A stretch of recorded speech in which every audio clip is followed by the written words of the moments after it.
Passemos à ordem do dia. Em primeira discussão, projeto de lei número 155/2024, contido no processo número 196/2024, de autoria do Poder Executivo, que inclui o Horti Serra no calendário oficial de eventos do município de Caxias do Sul.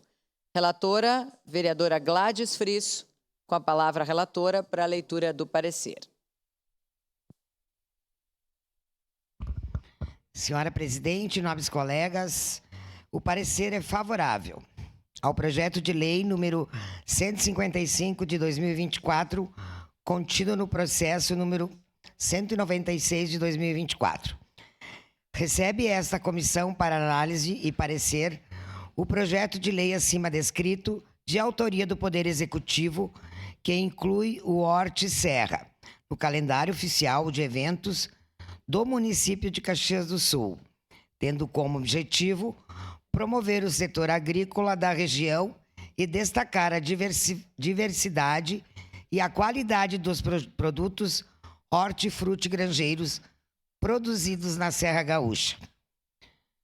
A proposta é que o evento ocorra de forma bienal, intercalado à tradicional Festa da Uva, na localidade de Fazenda Souza, interior de Caxias do Sul, Rio Grande do Sul, e que o evento dedica-se à divulgação de inovações e tecnologias e novas técnicas agrícolas, essenciais para a modernização do setor, principalmente nas áreas de horticultura e fruticultura.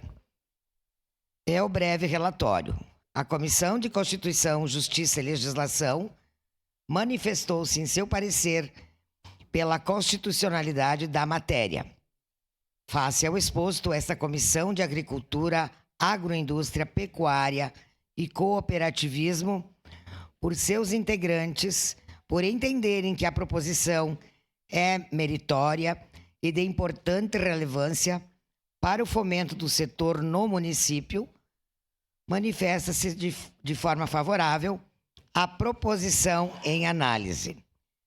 Caxias do Sul, 25 de setembro de 2024, 149 anos da colonização e 134 anos da emancipação política.